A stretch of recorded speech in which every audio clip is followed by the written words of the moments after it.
mencabut dukungan kepada saudara Anies Baswedan sebagai calon presiden dalam Pilpres 2024. Yang kedua, Partai Demokrat tidak lagi berada di dalam koalisi perubahan dan persatuan. Itulah reaksi puncak Partai Demokrat menyusul manuver Partai Nasdem dan PKS menduetkan Anies Baswedan Muhaimin Iskandar. Dalam rapat di Cikeas, Bogor, Ketua Majelis Tinggi Partai Demokrat SBY menyebut Anies berkhianat. SBY juga menuding ada dalang yang berupaya menggagalkan koalisi perubahan dan pencalonan duet Anies AHY. Kita juga tahu, termasuk informasi yang sangat sensitif untuk membuat pasangan Anies AHY yang sudah menjadi rahasia umum, yang sudah matang sebetulnya sebelum terjadi prahara 3 hari yang lalu itu, pasangan itu tidak akan terjadi. Semua gerakan, manuver, proses politik yang seperti ini penuh dengan hingar-bingar, yang berkaitan dengan koalisi dan pasangan capres dan cawapres, katanya ada mastermind-nya. Saya tidak tahu siapa. Katanya ada dalangnya. Presiden Jokowi membantah pertemuannya dengan Ketua Umum Partai Nasdem Surya Paloh bagian dari cawe-cawe pembentukan koalisi PKB Nasdem dan duet Anies Caimin. Ini ya pertemuan biasa. Iya, memang pertemuan biasa. Apa? Tidak ada sama sekali. Tidak ada. Urusannya ketua partai, urusannya partai, bukan urusannya presiden. Mengamini Presiden, Mensesnek Pratikno juga membantah istana menghalangi siapapun untuk maju Pilpres. Kalau namanya tidak tahu sama sekali dan tidak ingin campur tangan kan, jadi sama sekali itu tidak benar. Kami di istana tidak mencampuri urusan pencapresan, pencawapresan sama sekali. Pak Presiden juga tidak mencampuri itu. Apalagi menghalangi seseorang untuk menjadi cawapres sama sekali tidak benar. Jelang pendaftaran Pilpres Oktober mendatang, kejutan politik dan pergeseran peta koalisi masih mungkin terjadi. Seperti munculnya duet Anies Caimin yang mengubah konfigurasi 2 poros koalisi. Tim Liputan Kompas TV.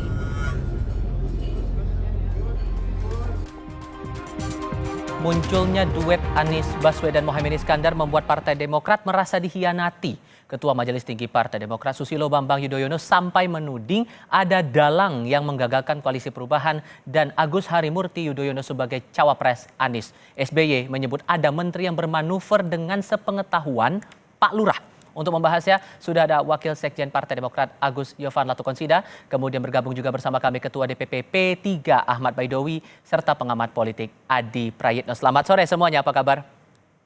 Selamat sore, alhamdulillah. Terima kasih semuanya sudah bergabung bersama kami. Saya mulai ke Mas Agus dulu kalau begitu. Mas Agus, dibilang ada mastermind kalau kata Pak SBY, kemudian dibilang ada peran Pak Lurah juga yang menggagalkan pasangan atau duet dari Anies dengan Agus Harimurti Yudhoyono. Tampaknya ini menyasarnya ke istana begitu. Apa betul, lalu apa dasar tudingan ini? Baik, terima kasih, selamat sore untuk semuanya. Mungkin saya sedikit mengulang saja beberapa poin yang disampaikan Pak SBY selaku Ketua Majelis Tinggi Partai kami tadi malam. Memang beliau menyampaikan bahwa kita semua tahu memang ada keinginan hanya terbentuk 2 pasangan saja dalam Pilpres 2024 ini. Dan ini sudah bukan rahasia umum, sudah sering diberitakan. Kemudian kita juga mengutip bahwa Bapak SBY mengatakan kita juga tahu ada info sangat sensitif agar pasangan Anies AHY yang sudah jadi rahasia umum, sudah matang sebelumnya, tidak akan terjadi. Informasi ini didengar oleh Pak SBY dalam tanda kutip politik tingkat tinggi, artinya orang-orang tertentu, pejabat-pejabat tertentu yang menghadap Pak SBY mungkin memberikan informasi dan informasi ini diolah oleh Pak SBY. Tentunya Pak SBY yang lebih tahu tentang ini. Namun dari kami Partai Demokrat, memang secara umum kami katakan kilas balik kami selama mengikuti proses Pilpres 2024 ini terlalu banyak batu sandungan yang bisa katakan ya ada kaitannya dengan istana. Contoh paling gampang, sejak awal diupayakan bagaimana caranya Demokrat diambil alih oleh Pak Muldoko waktu itu. Ini sudah kita bahas lama sekali, dan pernah langsung Mas AHY menghadap Pak Jokowi di Istana Bogor menanyakan tentang hal ini. Dan saat itu pas bertemu, Pak Jokowi mengatakan tidak tahu menahu. Yang mungkin benar adanya tidak tahu menahu, tapi kemudian setelah muncul berita Pak Muldoko hadir dalam KLB di Sibulangit Deli Serdang, kemudian artinya ini sudah terbuka pada publik. Namun nyatanya tidak ada juga tindakan apapun yang diambil oleh Pak Jokowi. Jadi wajar apabila kami mengatakan ada pembiaran. Itu salah satu contohnya kalau kita flashback ke belakang. Tahan sampai di situ dulu, Mas. Tapi Pak SBY juga sempat menyampaikan ada menteri yang bermanuver dengan sepengetahuan Pak Lurah. Nah, kita coba dengarkan kembali pernyataan Pak SBY kemarin saat rapat dengan Majelis Tinggi Partai Demokrat. Menteri, sekarang ini, menteri masih aktif dari Kabinet Kerja Pimpinan Presiden Jokowi. Secara intensif melakukan lobby, termasuk kepada Partai Demokrat, dengan menawarkan, mengajak membentuk koalisi yang baru. Koalisi Koalisi Demokrat, PKS, dan P3. Yang bersangkutan mengatakan, yang disampaikan itu, inisiatif ini sudah sepengetahuan Pak Lurah. Kata-kata sang menteri. Disebut ada mastermind, kemudian ada sepengetahuan Pak Lurah, disebut juga ada menteri yang bermanuver di sini. Dari perspektif Anda, Mas Adi, ini menyasar ke siapa ya? Ya, saya kira sudah jelas. Yang disebut oleh SBY itu adalah Sandiaga Uno, Bapilunya P3, partainya Bang Ahmad Baidowi. Karena kan secara eksplisit sudah terang benderang bahwa Sandi itu kan memang mengajak Partai Demokrat dan PKS ya, karena kemungkinan poros perubahan itu bubar, sebagai upaya untuk membentuk poros politik yang baru. Tapi itu kan justru bagus, ingin menyelamatkan Partai Demokrat dan PKS supaya tidak kehilangan muka di poros perubahan. Artinya itu masih memungkinkan soal bagaimana membangun solusi, bahkan satu wacana yang menurut saya cukup serius, di mana Sandiaga Uno bisa berpasangan dengan AHY, andai ketiga partai ini bersepakat. Yang kemudian mengintervensi dan kemudian misalnya ada mastermind supaya AHY dan Anies itu gagal, bagi saya bukan dalam konteks yang dituduhkan oleh Pak SBY ya, bahwa yang mengganggu ini misalnya adalah Sandiaga Uno. Bukan. Justru yang ingin ditegaskan sebenarnya oleh kita semua, yang sebenarnya menggagalkan cawapres AHY untuk mendampingi Anies itu adalah Surya Paloh dan Anies Baswedan, bukan yang lain. Jadi ada dua konteks yang berbeda. Satu sisi memang harus dikatakan, yang nolak AHY itu kan Anies, yang nolak AHY itu Nasdem. Bukan ada kaitannya dengan menteri yang dianggap berdansa dan bermanuver direstui oleh Pak Lurah. Bahkan Sudirman Said mengatakan alasan tidak memilih AHY itu karena dianggap karbitan, cuman mantan kopral, tidak, macam-macam lah ceritanya. Bukan karena ada intervensi yang lain. Makanya di berbagai kesempatan saya selalu mengatakan, poros perubahan ini bukan dicegal, tapi mencegalkan diri satu sama yang lain. Saya kira teman-teman Partai Demokrat juga paham bahwa AHY sejak awal memang ditolak oleh Surya Paloh dan Nasdem untuk menjadi bagian dari wakilnya. Nah, yang kemudian dikait-kaitkan itu adalah ketika Demokrat, ketika PKS ini agak sedikit galau, karena Anies itu sangat mungkin berpasangan dengan Muhaimin Iskandar, kedua partai ini kan dispekulasikan apa langkah politiknya. Disitulah kemudian muncul Sandiaga Uno sebagai politisi P3 mencoba untuk membangun opini soal kemungkinan terbentuknya poros yang keempat, P3, Demokrat, dan PKS. Kalau ketiga partai bersepakat, saya kira ini justru jalan yang bagus bagi Partai Demokrat supaya setelah tidak dipilih oleh Anies, minimal bisa bertandingan dengan Sandiaga Uno untuk bisa bertanding di 2024. Menurut Mas Adi itu sasarannya ke Mas Sandi nih, Mas Awi. Perspektifnya gimana? Cukup masuk akal tidak? Ya, soal siapanya kan tanya Pak SBY. Mas Adi kan menduga-duga melihat fenomena politik yang ada. Dan itu ya sah-sah saja. Sebelum mendaftar ke KPU, ya boleh orang melakukan lobby-lobby politik. Cuman yang perlu saya garis bawah, ini kan seperti ini. Ada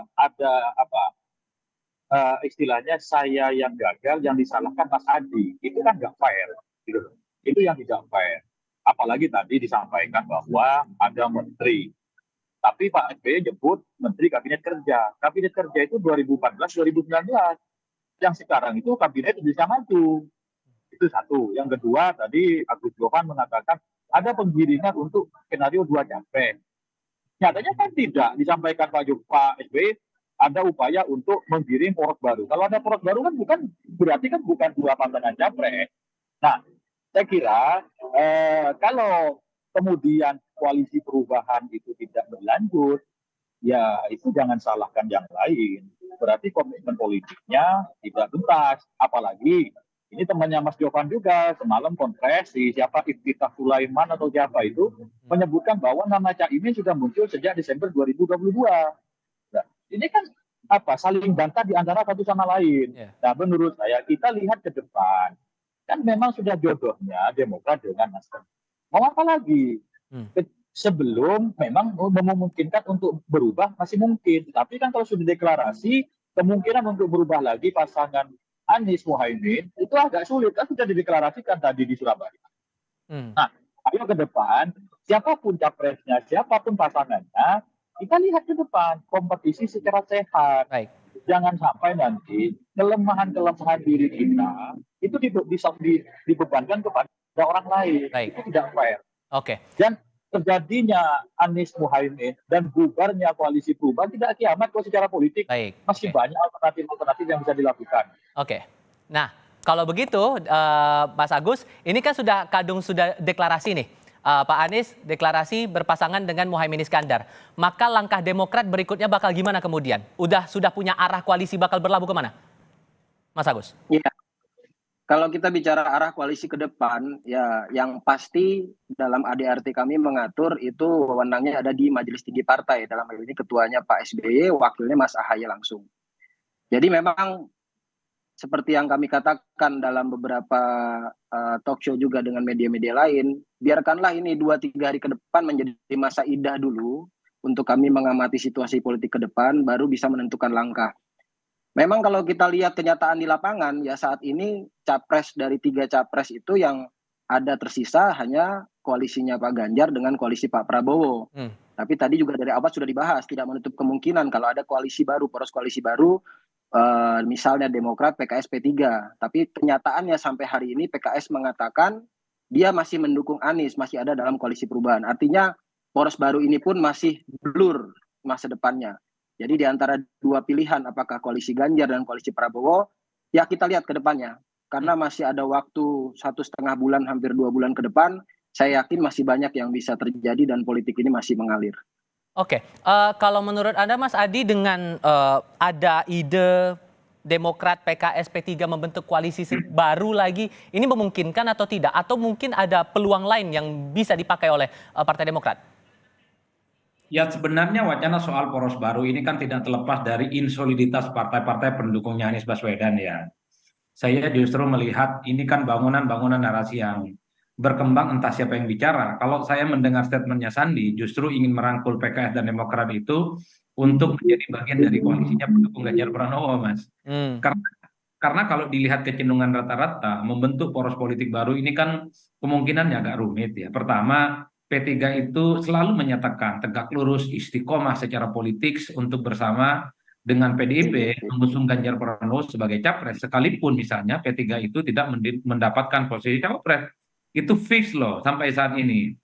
Kemudian kita juga misalnya mendengar seringkali bahwa Sandi misalnya ingin mendekati Demokrat dan PKS untuk menjadi bagian dari koalisinya pendukung Ganjar Pranowo. Bukan ada upaya-upaya untuk membentuk poros politik yang baru.